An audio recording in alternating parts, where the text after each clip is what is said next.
Hadirin hadirat yang dimuliakan Allah. Fa hamdan li rabbin khassana bi Muhammadin wa anqadhana min dhulmatil jahli wad dayajiri.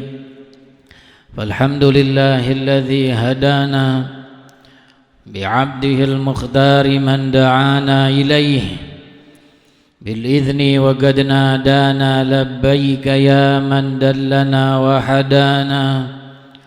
Sallallahu wa sallama wa baraka alaihi wa ala alihi.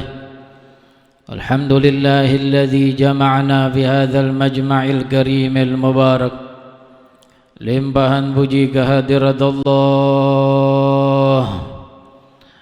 Sang pengatur waktu di alam semesta ini dan yang menciptakan waktu di alam ini. Ia putar waktu demi waktu dan ia katakan di dalam Qur'annya bahwa ini berputar waktu dengan kuasanya, dan kemuliaan yang disimpan di dalamnya ia yang memberikannya dan ia yang menyisipkannya.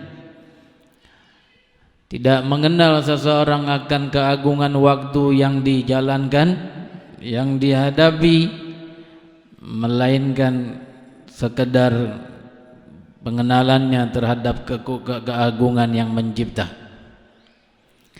Seorang ketika besar pengagungannya terhadap Allah, maka dia akan mengagungkan apa yang diagungkan Allah. Sebegitu besar ia agungkan Allah Ta'ala, maka ia agungkan syiar-syiar yang diagungkan Allah. Dan di antara syiar adalah hari-hari yang termasuk dan tergolong dalam Ashhurul Hurum. Dan satu di antaranya adalah bulan Dzulhijjah. Idnya disebut Al-Idul Akbar. Takbirnya disebut Akbar. Lebih besar daripada takbir yang ada di Idul Fitri. Dan idnya pun demikian, lebih besar dari id yang ada di Idul Fitri. Karena terkumpul di dalam ini bulan syiar-syiar yang ada di dalam haj dan sebelum haj dan sesudah haj. Sebelum haji ada Ayyamul Ashir dan Layalil Ashir, hari-hari dan malam-malam 10, dan lebih tepatnya hari-hari dan malam-malam 9. Karena hari ke-10-nya dan malam ke-10-nya adalah Id. Dan keutamannya kita telah dengar banyak dari para guru, dari para muballighin yang menyampaikan itu, terutamanya tentang hari Arafah yang tadi disinggung. Bahkan Sayyidina Abdullah bin Abbas mengatakan, dulu kami menganggap Arafah itu hari Arafah itu menyamai puasa 10.000 hari. Selain fadilah yang menghapuskan dosa 1 tahun yang akan datang dan 1 tahun yang telah lalu, maka Sayyidina Abdullah bin Abbas mengatakan fadilahnya sama dengan 10.000 hari puasa. Begitu besarnya hari-hari ini dan malam-malam yang sedang kita hadapi ini. Tapi menyikapinya dengan keagungan bergantung kepada bagaimana sebuah hati menyikapi keagungan Allah. Kenapa para salihin, salihat, para aulia di zaman kita dan sebelum zaman kita, mereka tak sia-siakan malam-malam seperti ini dengan zikir, dengan tasbih, dengan qiyamul lail. Bahkan bisa jadi semalam suntuk setiap malamnya, baca ribuan zikir dalam setiap harinya. Itu dikarenakan mereka tahu keagungan ini waktu, sebab mereka kenal keagungan Allah. Kita enggak ragukan bahwa semisal para ulama-ulama kita yang begitu dekat dengan Allah Ta'ala di ini zaman atau zaman yang telah lampau, Imam Ali Zainal Abidin, Sajjad, Imamul Junaid bin Muhammad, Al-Faqihul Muqaddam Muhammad bin Ali Ba'alawi, dan para ulama banyak Orang-orang yang didekatkan Allah Ta'ala dengan dirinya, lalu Allah Ta'ala perkenalkan keagungannya sehingga mereka kenal dengan Allah Ta'ala dengan sebaik-baiknya dan tidak ketinggalan tentunya yang jadi imam mereka Nabi Muhammad sallallahu alaihi wasallam. Bagaimana tidak, beliau yang mengatakan sendiri, ana a'rafukum billah, aku yang paling mengerti Allah di antara kalian. Ketika hati itu paling mengerti tentang Allah Ta'ala dan segala yang dimiliki Allah berupa keagungan dan kemuliaan, maka dia yang paling mengerti tentang rahasia-rahasia keagungan yang ada di hari-hari dan malam ini. Makanya dipesankan ini, dipesankan itu, diwasiatkan ini, diwasiatkan itu kepada umat agar mereka tak ketinggalan mengikuti jejak, agar melangkah di atas derap langkah beliau, qadamun ala qadamin bijiddin auza'i, lapak kaki di atas lapak kaki. Begitu warisan itu beliau wariskan dari generasi ke generasi, dari zaman ke zaman, dari masa ke masa, dan warisan itu tentunya tidak akan hilang dan terus diambil oleh siapa saja yang siap mengambilnya.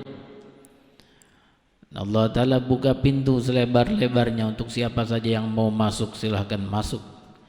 Hidangan telah disiapkan di dalam rumah itu, di dalam istana itu, dan pintu sudah terbuka lebar, tidak tertutup kecuali yang bersangkutan wafat, tidak tertutup kecuali ketika nanti matahari terbit dari barat.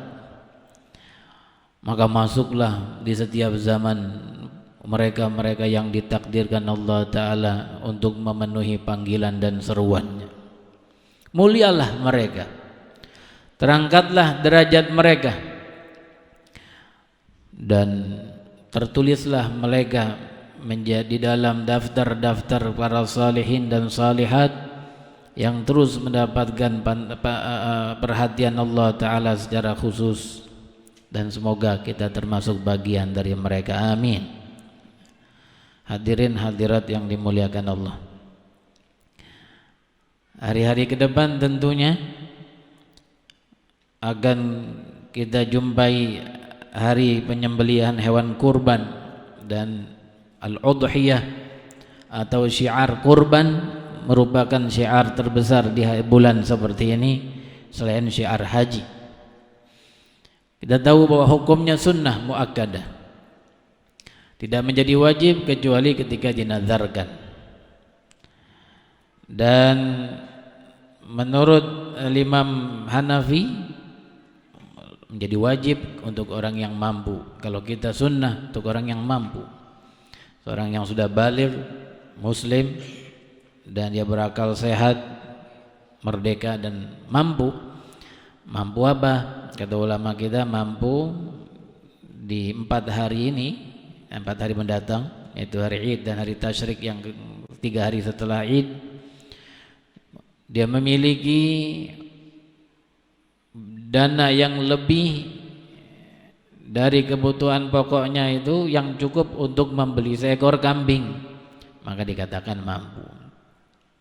Jadi nanti kalau di hari Id dan nanti hari Tasyrik ke depan, ketika sudah hitung-hitung keuangan nanti ada lebihnya nih, setelah dikeluarkan buat yang pokok, buat kebutuhan pokok,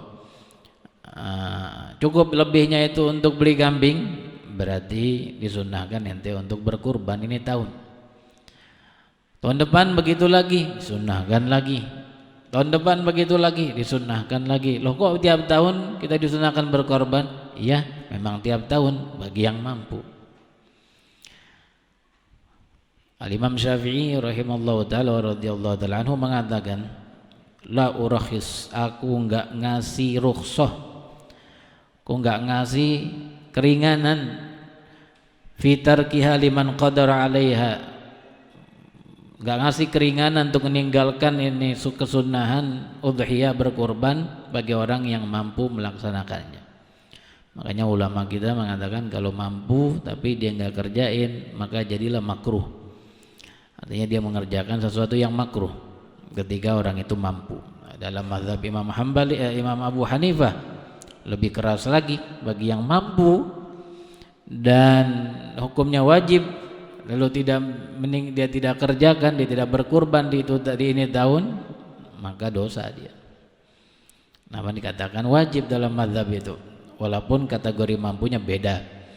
Kategori mampunya dalam mazhab Imam Abu Hanifah orang itu memiliki nisab, memiliki harta yang mencapai nisab. Hadirin hadirat yang dimuliakan Allah, di dalam pelaksanaan hari raya hewan kurban yang akan datang ada perkara-perkara yang tentunya mungkin sebagian pengurus masjid mushola atau yang melaksanakan ini tidak perhatikan hal yang satu ini. Apa itu? Yaitu menjaga kesucian masjid dari darah. Nah, ini penting karena sebagian tempat itu kan tempatnya sempit. Ketika tempatnya sempit, musolanya kecil, kemudian nggak ada tempat lain, maka ujung-ujungnya itu daging yang masih berdarah-darah, ada darahnya belum bersih dan memang tidak dicuci. Karena demikian ada darah di sana sini bekas pemotongan, walaupun menggunakan terbal, tapi ketika yang digunakan adalah ruangan masjid yang masuk dalam wakaf masjid, maka tidak boleh, karena darah nggak termasuk najis dan tidak dibolehkan dimasukkan ke dalam area batas suci masjid. Ini hal yang perlu diperhatikan tentunya oleh kita sekalian. Bila tempat lain, walaupun itu jalanan, mungkin kalau nggak ada tempat lain untuk mencincang-cincang daging itu atau tulang-tulang itu yang masih ada bersimbahan darah sana sini, agar kesucian masjid kita itu terjaga.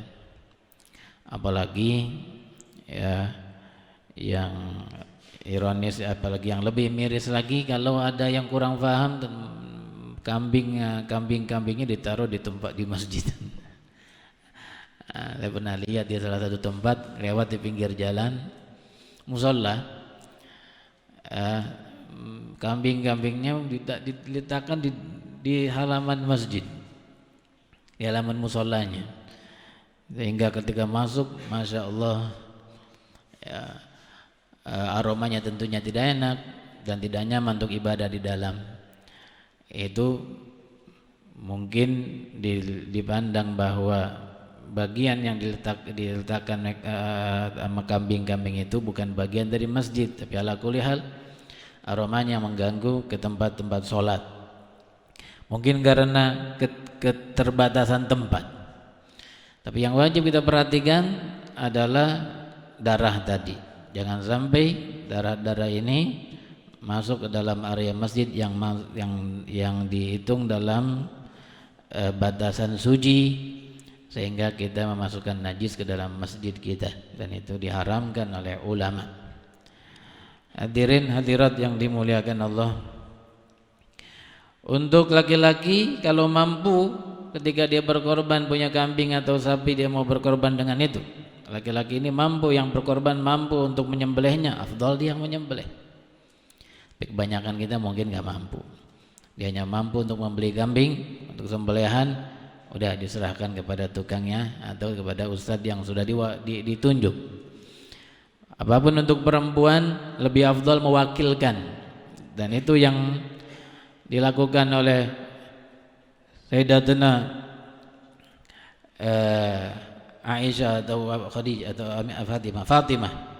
Sayyidatuna Fatimah radhiyallahu taala anha wa ardhaha, putri Rasul, ketika beliau berkurban lalu disembelih kurbannya oleh orang lain, tapi diperintahkan oleh Nabi untuk datang menyaksikan, karena tidaklah menetes darah kambing itu ketika disembelih sebelum menyentuh tanah, maka pemiliknya sudah diampuni Allah Ta'ala dosanya.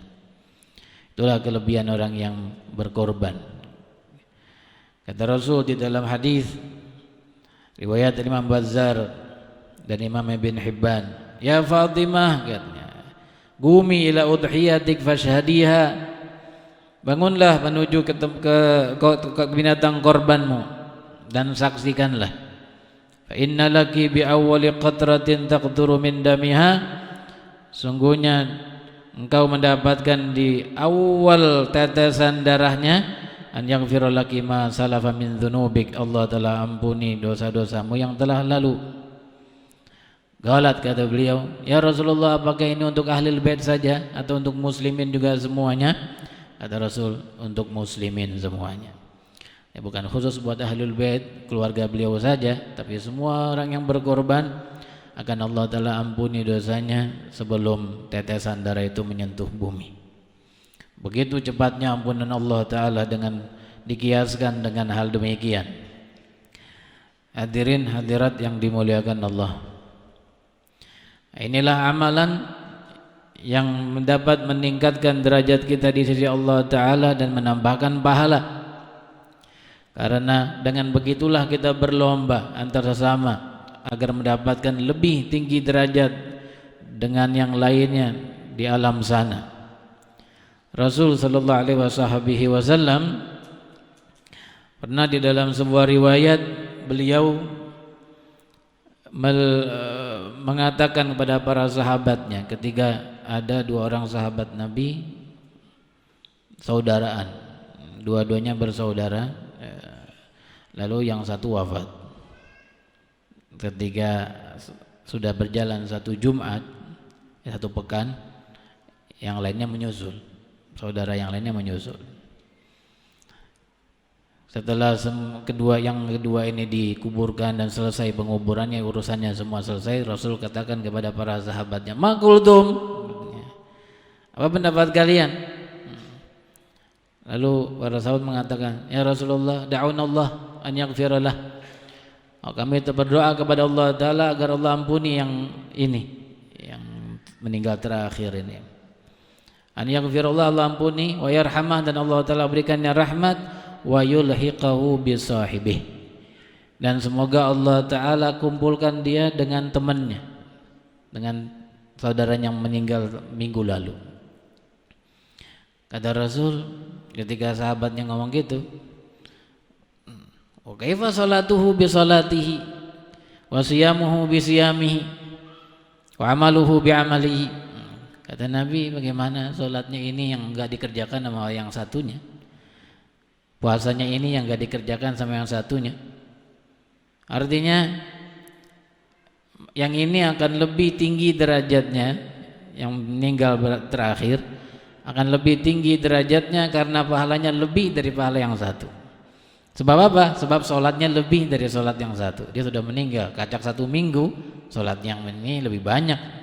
Kacak satu minggu, puasanya yang ini lebih banyak. Kacak satu minggu, amalan ini lebih banyak. Begitu Rasul ingin menanamkan dalam pandangan para sahabatnya dengan kuat, berlombalah kalian dalam beramal. Kenapa? Karena amal kalian akan menentukan derajat kalian di sana.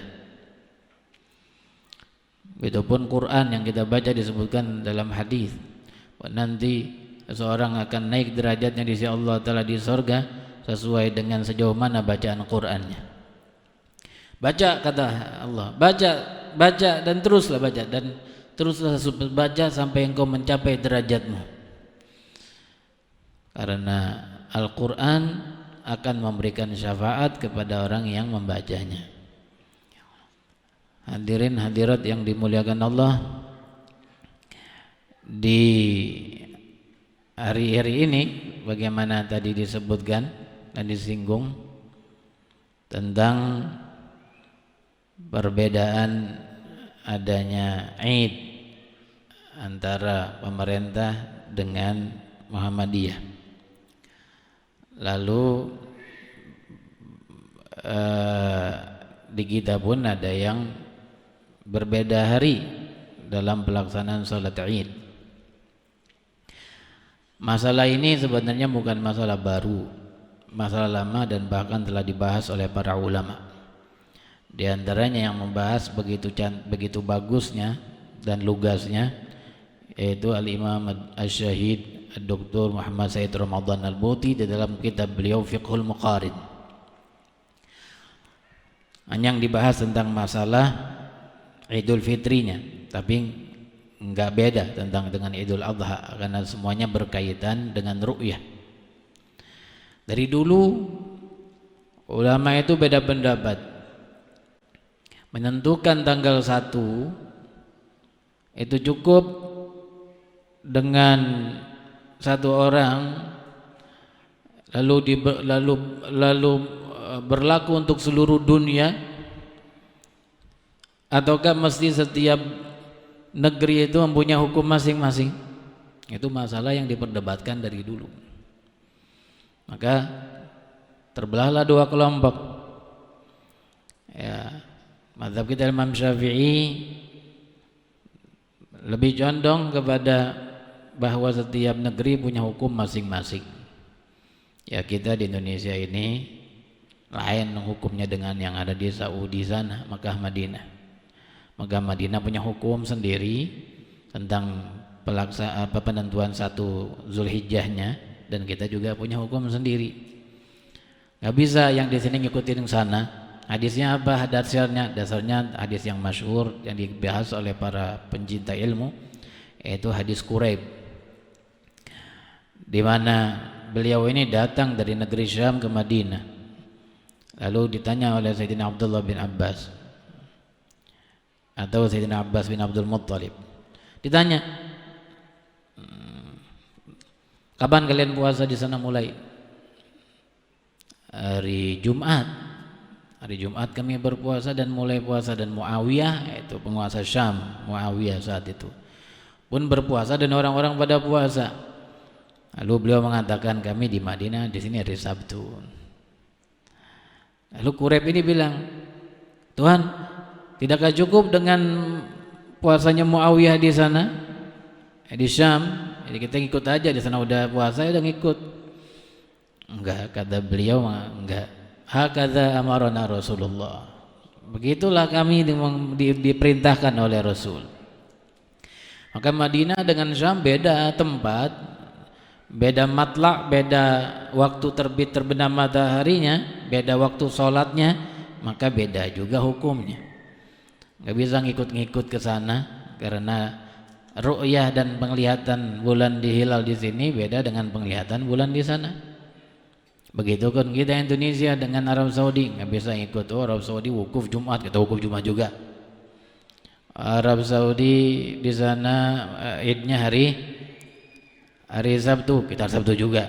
Ngapain? Ngikut sana.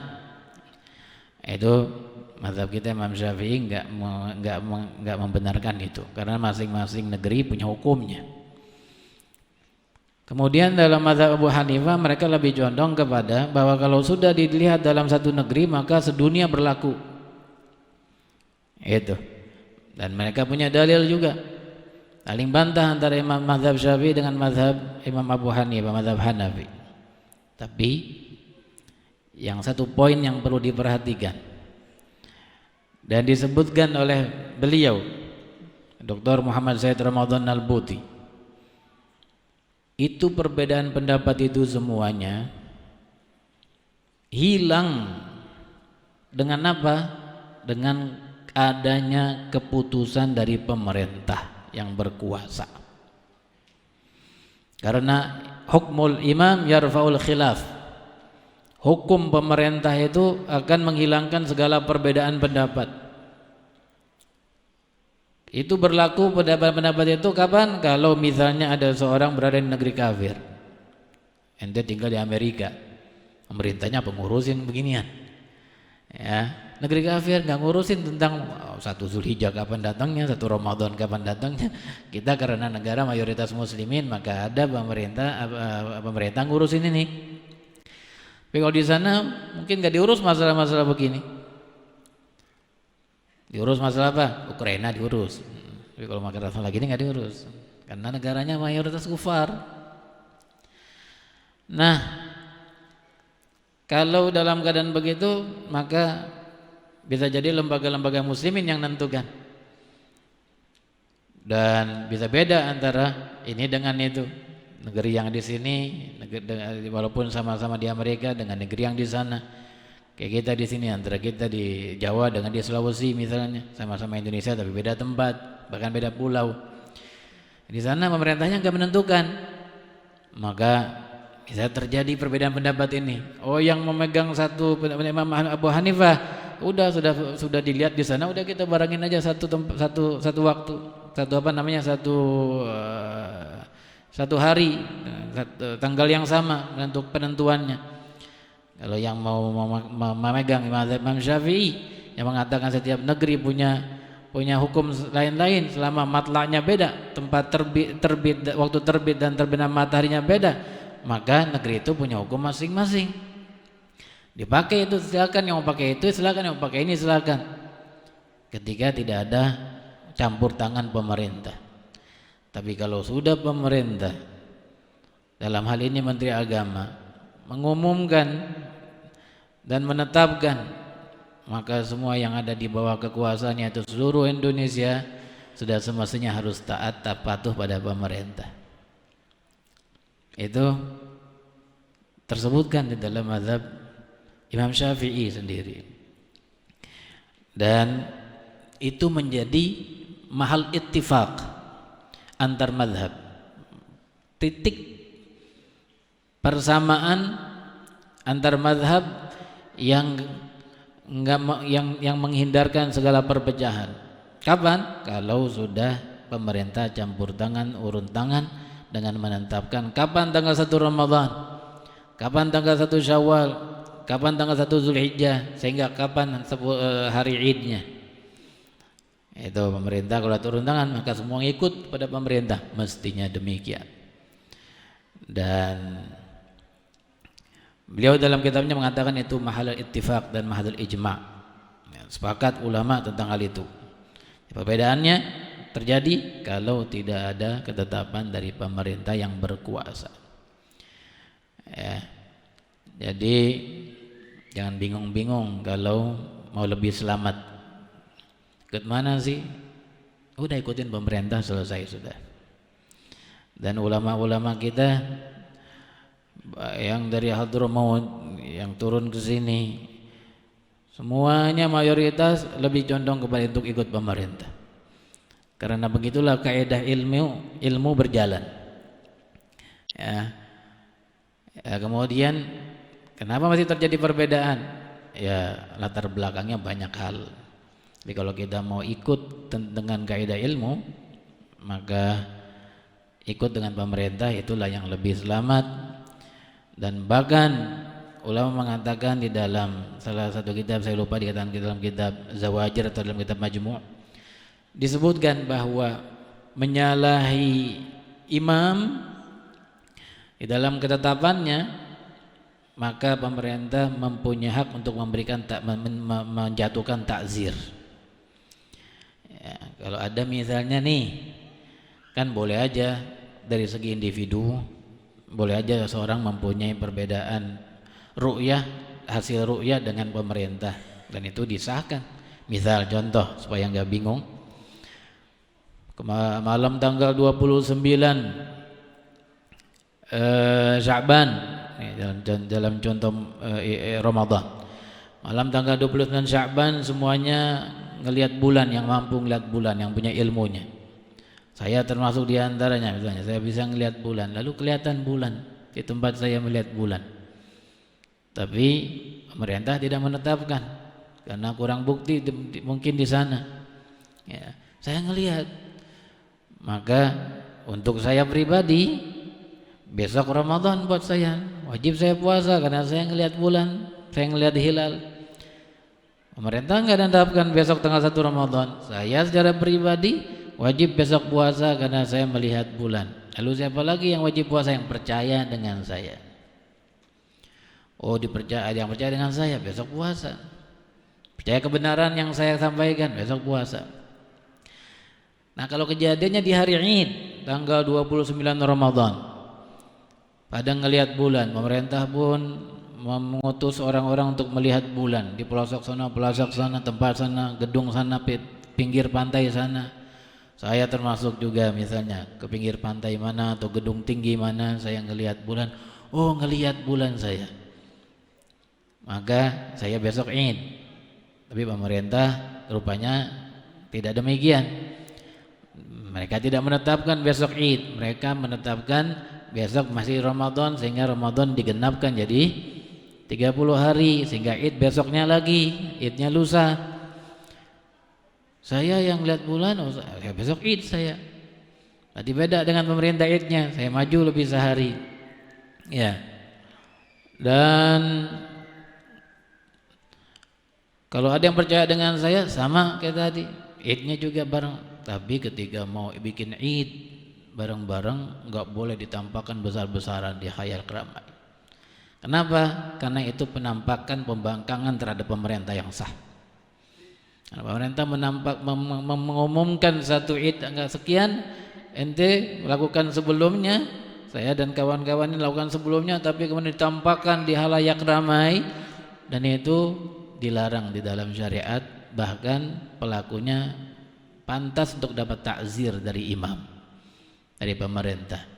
Tapi untungnya negara kita nggak menerapkan syariat secara sempurna. Kalau dilaksanakan, maka hak punya pemerintah untuk itu.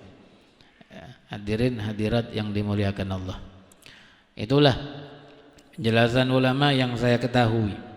Tapi semuanya kemudian berbalik ke masing-masing. Tapi ilmu harus disampaikan dan penjelasan harus dijelaskan, sehingga ketika kita menjalankan sesuatu ibadah, kita paham betul bagaimana kita jalankan ibadah itu.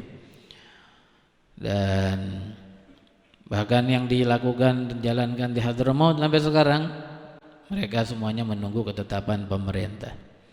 Saya pernah di suatu waktu di Masjid Ba'alawi sedang sholat tarawih, menunggu sholat tarawih, sholat isya. Biasa mereka sholat isyanya dan tarawih jam 10. Dan di saat itu tanggal 29 Ramadan,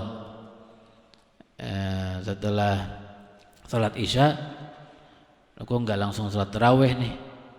Rupa-rupanya mereka nunggu ketetapan pemerintah. Ini sekarang Id, lebaran apa enggak malam ini, takbiran apa enggak, ditungguin beberapa, cukup lama saat itu. Jadi jamaah cuma duduk-duduk aja di masjid, karena mereka nunggu dari San'a pemerintah, dari San'a pengumuman.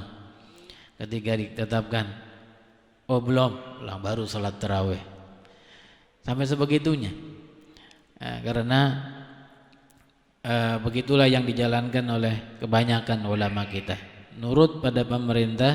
Ketika pemerintah menetapkan tanggalnya dengan tanpa tahawur. Tahawur yang ngawur gitu, nggak ada dasarnya, asal maunya aja, saya enak otaknya. Nah, itu kalau ketahuan begitu nggak boleh diikutin. Tapi kan nggak begitu di negeri kita, semuanya ada kaedahnya, semua aja ada aturannya, dan dilakukan sesuai dengan aturan ilmu yang ada.